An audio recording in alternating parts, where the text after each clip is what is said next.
Kowa Kudi a masana'antar Kannywood. Ku kasance da mu. Na biyar shine mai shirya fina-finan ɗin nan, mawaki kuma jarumin fim ɗin Turanci da na Hausa, Sani Musa Danja.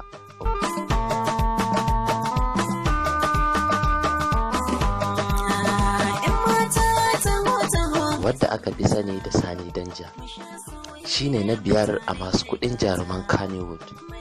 Ya samu kuɗi mai yawa a 2011 inda ya taimaka wa shugaban ƙasa ya ci zaɓe, wato tsohon shugaban ƙasar Najeriya Goodluck Jonathan. Na hudu shine mai shirya fina-finai ɗin nan, mawakin soyayya, yana wakan aure kuma yana wakan fim. Nura Musa wadda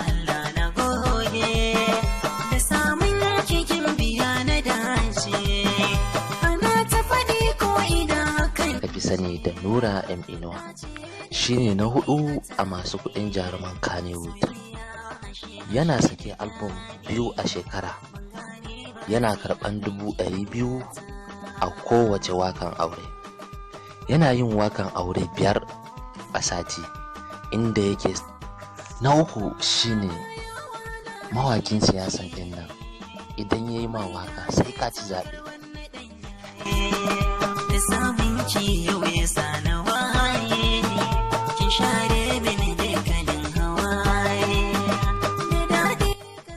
Dauta Kahutu Rarara shine na uku a masu kudin jaruman Kannywood.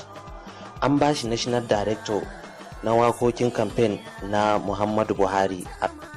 Na biyu shine mawakin nan mai shirya fina-finai, jarumi kuma mai bada umarni, wanda aka fi sani da Prince Zango.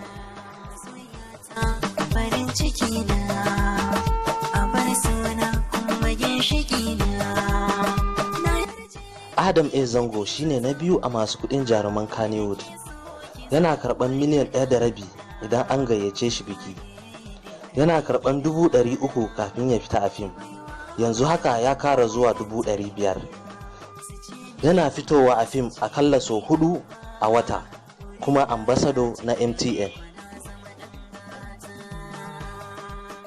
Na farko kuma na ɗaya shine marubucin nan mai bada umarni, jarumin fim ɗin Turanci da na Hausa, wanda aka fi sani da King of Kannywood, wato sarkin Kannywood,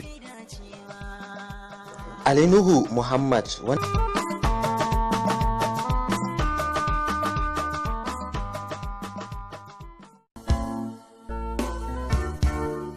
wanda aka fi sani da Ali Nuhu shine ya fi kowa kuɗi a jaruman Kannywood.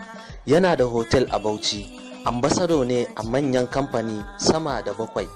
Ya yi shekara 15 yana zama gwarzon jarumi, wato best actor multiple